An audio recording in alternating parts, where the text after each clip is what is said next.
Narcissists love to ruin holidays for people.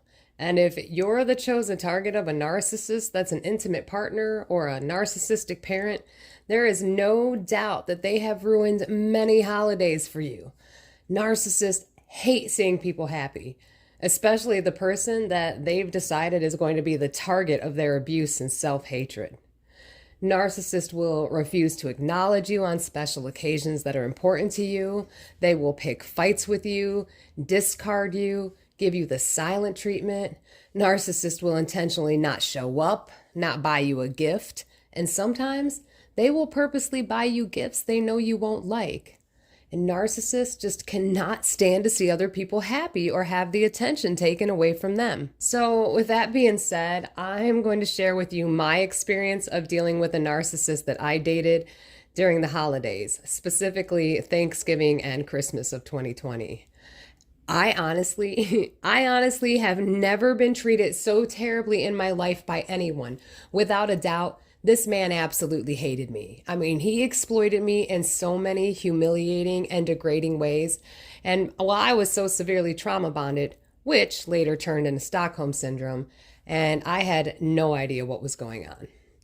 Now, Christmas is the most disturbing, so I'm going to save that for last. But I do want to give a trigger warning now, though.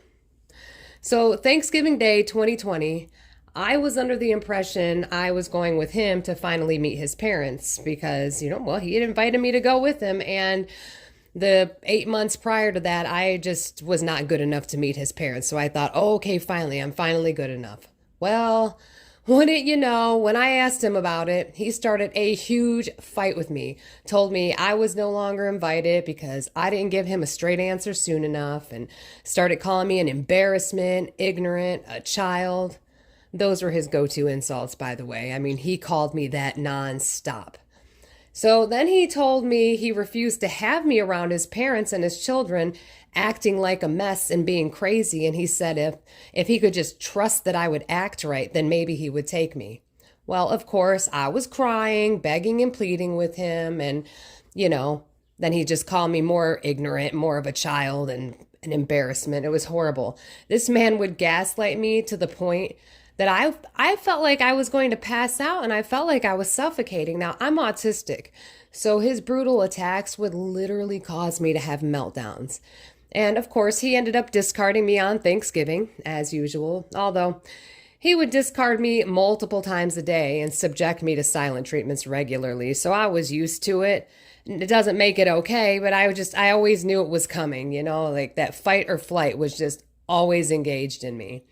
And of course, if I didn't respond to his silent treatments by begging, then he would blame me for not speaking to him. And he'd say things like, well, if you just would have talked to me, then maybe, we would have seen each other sooner. I would have done this and that with you. And I'm like, dude, you were giving me the silent treatment. But you know how narcissists are. It doesn't matter what you do. They will turn it around and weaponize it against you. Anything you say, they'll use against you. Doesn't matter how well you behave. They'll still find a way to make it your fault and punish you. But all I've got to say is it was absolute crazy making at the highest level. Now, Christmas. Oh, Christmas really broke my heart. Now, he had two of the coolest kids, and I really, really liked his kids. However, he was constantly using his children to abuse me. And he had everyone around him believing, including his kids, that I didn't like kids, I wouldn't interact with his kids, I didn't want to be around these kids. And it wasn't that. It was just that he was constantly from day one telling me that I didn't know how to act right and I was weird and, that I needed to act a certain type of way in front of his kids. So I was always walking on eggshells. I mean, right out the gate. And first of all, I'm really not down with people just bringing their kids around strangers. Like, why, the first time I met one of his daughters, I didn't even know it was his daughter. He didn't even tell me, hey, that's my kid. He just sent me with this random little girl to go to the bathroom at a friend's house. I didn't even know that was his kid. And I'm not comfortable with that. So just a lot of red flags that had I had more self-esteem and confidence, well, then I probably wouldn't have ended up in that situation. But okay, so he had everyone convinced, I didn't like his, didn't want to be around his kids. And what people didn't realize is that he was constantly abusing me and feeding crap into my head. So anything I would say or do, he would say to me later that I was acting like an embarrassment, a child. I needed to learn to act right, talk right. And I thought, oh my God, he would call me ignorant all the time. Now, I am extremely educated. Extremely educated. So to have someone constantly calling you ignorant and stupid is just, it is disgusting. It's just, that's the only word for it. His behavior towards me was just absolutely disgusting. Anyways, so Christmas 2020, I was so excited. Now, I am a creative person. I play classical piano, guitar. So I'm really into, the arts. And I would always buy his youngest daughter arts and crafts stuff because she loved to draw. So for Christmas, I was really excited. Now, I had taught the little girl some Beethoven and Mozart on the piano and the guitar and things like that. But I thought, okay, she likes to draw and artsy stuff. So for Christmas, and he knew, I said, well, I'm going to go out and, find some stuff for your girls.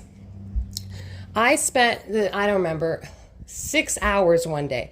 Went to all these craft stores because I wanted to buy them where you make your own Christmas bulbs, and put the stuff inside the bulb and then decorate the outside of the bulb. So I went to all these craft stores, collected all these things, looking for these clear bulb sets so that his daughters could make all these bulbs and decorate the tree, and, got them Santa hats and coloring books and just all this cool arts and crafts stuff. Well, wouldn't you know, after I go out and I spend all this money, spend all these hours looking for the perfect things to have this wonderful bonding experience with his kids, I get to his place later on that night, and as soon as I walk in the door and I'm so excited, he looks at me and says, "Where have you been all day?" And I'm like, "You know where I've been. I've been out shopping for stuff for your girls." "Why are you such a liar? You're a liar. I don't believe you, you liar." Well, previously he had been living a double life, having some crazy affair behind my back for a couple months. And narcissists are liars, so they think everyone is like them. And now I know that when a narcissist accuses you of something, that's really a confession. So as soon as I walk in, and now his girls are there. And so before I can even get to his girls and get in the door, he is just shredding me about how I'm a liar and he knows better, that he can't possibly believe that I spent 4 to 6 hours shopping for his daughters and getting all this stuff, and just, called me ignorant, a liar, a child, stupid. He couldn't stand me. And I thought, oh dear God. So now I'm all, upset. And then he looks at me and goes, "Don't embarrass me. My daughters are in there. You better not embarrass me. You need to act right." After he just shredded me and verbally abused me and called me a liar while I'm standing there with $100 worth of arts and crafts stuff that I drove all over the city looking for to collect all these things so that his daughters could have a super cool Christmas activity to do. Got him gingerbread houses. Just, I was really excited to do that stuff too. I was like, oh dang, I wanted to make Christmas bulbs and gingerbread houses too. So after he shreds me and I'm all upset, then he shreds me some more that I better not embarrass him in front of his kids. And I'm like, oh my God. So then I'm all upset. So then I don't interact with his children. Now, he would do this to me every single time right before I was going to be, interacting with his children. So I'd get all upset and then I would just sit there quiet and have nothing to say, because he would abuse me right before the kids would show up and tell me I needed to act right and get my shit together and just horrible stuff. He was so horrible.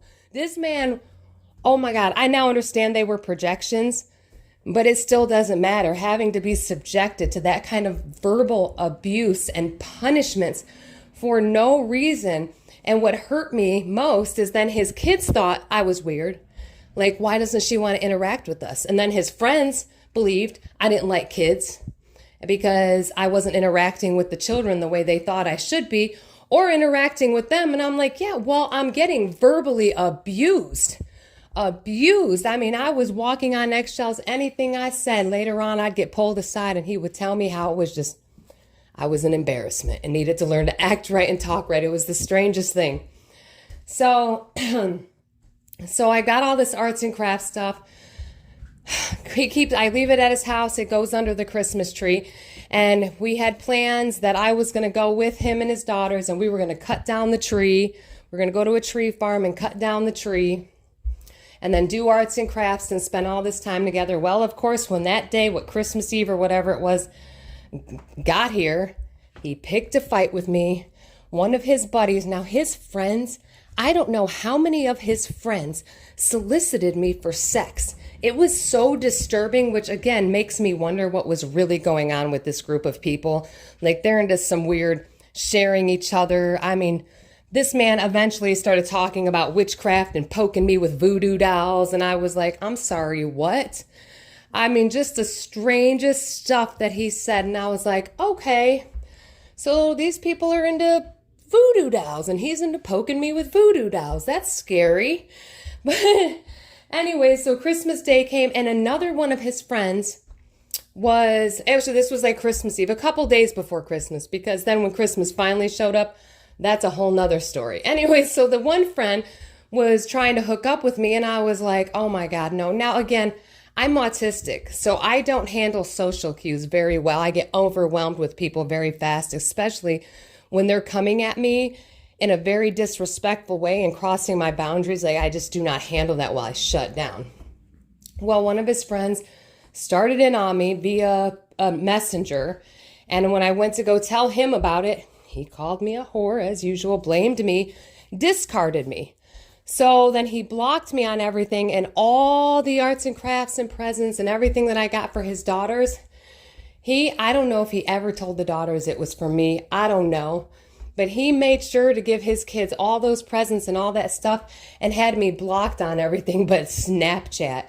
And he was posting stories of him and everybody playing with the kids, doing the arts and crafts, and he intentionally left me out while I was watching him and other people do the arts and crafts and the stuff that I got to bond with his children. He did that crap to me non-stop. Did it to me non-stop. Okay, so I want to say that was like 2 days before Christmas. Well, Christmas Day came around and he invited me to go out Christmas night with him and his friends. And I'm like, okay, I'm going to do this, right? So Christmas night comes. I go with him and his friends to a place in town, like a Frickers. It was Frickers. Man, these people couldn't stand me. They were so just, man, they were mean people. You know what I'm saying? You know, and people act like the flying monkeys don't know what they're doing. Man, these people knew what they were doing. They knew they were picking on me because I would tell them to stop. You're picking on me. You're making me uncomfortable. And it was really disgusting, you know, and I just wasn't used to being around people like that, treating other people like that. It's just crappy. All right, so after we leave Frickers and we're all piled into this truck, we go over to a friend's house in this tiny little town outside of Bowling Green, this place, Jerry City. Oh my goodness gracious. I call it Jerry Springer City because I don't know what was going on there, but for a group of people to just absolutely disrespect someone so much because of where I grew up and, you know, because I'm part Hispanic just makes no sense to me. And anyway, so we go to this house and I keep telling him, I'm like, look, I am uncomfortable. I didn't want to be there. I didn't know these people was making me uncomfortable. And he had this buddy. And I'm just going to call him NASCAR Leroy, okay? Because I'm trying not to say people's names because they're children. So anyway, so this man, his friend, was hitting on me. And I kept telling the guy I was dating, I was like, look, I'm uncomfortable. I want to go. You know, so he said, well, go back to my place. You know, I'll be there in a little bit. Well, I go back to his place and I'm waiting and waiting. And he is always drunk. They're all always drunk. So the one buddy, this NASCAR Leroy, I was talking to him on Snapchat and I was like, dude, man, I'm here all alone. Where is he? What is going on? Where are you guys at? Well, the buddy messaged me and just says, I want to F you, you know, he wanted to have sex with me, but in the really vulgar way that he said it. And I'm like, what? He was like, oh, I'm just putting it out there. Now there's another friend of his soliciting me for sex. And I'm like, now it's Christmas. It is Christmas night. I am by myself in his trailer waiting for him, crying, upset because he is just just ruining the holidays while he's out drunk and partying. His other friend is soliciting. Now, the 2 days prior, a different friend of his was coming at me. You know, well, I think now this is just what these people are into, and they pass each other around. It wouldn't even surprise me if he hasn't slept with half of his friends and half of his friends haven't slept with his baby mama. I don't even know. You know, I probably don't want to know. But so when he gets home drunk, and I'm all upset because I keep reaching out to him. I'm like, please come home. I need to talk to you, man. I'm really uncomfortable. So I tell him about his buddy NASCAR Leroy soliciting me for sex. Now I've got the damn Snapchat message right there. And instead he looks at me, blames me, calls me an embarrassment, and starts screaming and yelling at me on Christmas night. I mean, yelling at me. I hate you. We're never going to end up together. We're never going to be together. I don't want you. I don't want to be with you. You're ignorant. You're stupid. I can't stand you. I just laid there and cried. And I was like, please stop talking to me like this. Oh my God.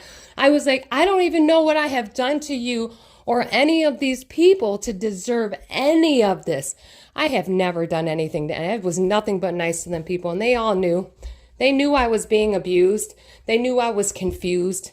They knew I was upset, vulnerable, and I just was really trying to, fit in, and I had all these people coming at me. But if you've ever been the target of a narcissist and their flying monkeys, I don't need to go into detail because you know exactly what I'm talking about, man. An entire group of people and the narcissist will just come at you and intentionally, it's like they're intentionally trying to take you out. It's the spookiest thing.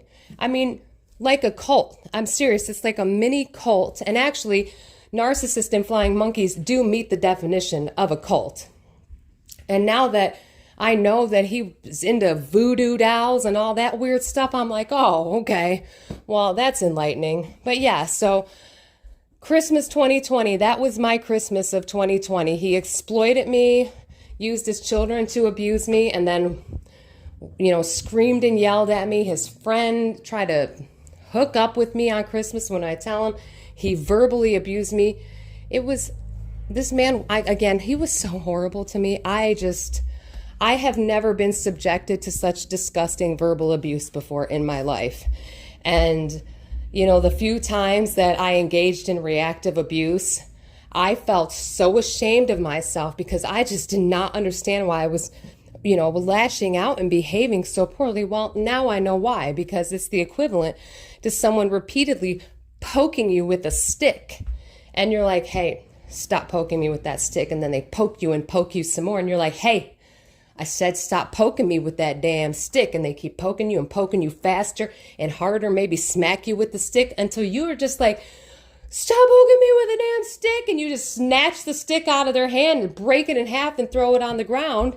That's reactive abuse. And then the narcissist will use your reaction and they'll be calm as hell after they've just screamed and yelled at you and verbally abused you and just an onslaught of evil coming at you. Once you finally react, they'll stand there calm and go, look at you. You're crazy. You're a mess. And then they use that against you and tell people how awful you are. And little do people know, you're just reacting to ongoing abuse to the point you can't take it anymore. And it's a natural reaction to just lash out because you just want the abuse to stop. Well, anyway, this was a little bit longer than I expected. And I thought that you guys wouldn't, not enjoy, but maybe be able to relate to it, and it's therapeutic for me to finally get it out, 3 years later. So thanks for listening. If any of you want to share your stories about how narcissists ruin the holidays for you, feel free to drop me an email at psychwarnpd@gmail.com. And stay strong, stay safe, keep getting the knowledge. You are all going to be amazing. I promise you will make it through this. Just hang tough. Do not give up, because once you understand, the dynamics of narcissistic relationships and you understand why the narcissist is treating you the way you are, it doesn't make it any less painful. It still sucks. But once you understand what's going on, you're like, damn, man, you'll understand why you felt so absolutely insane. And thanks for listening. And I will be back with more stories soon.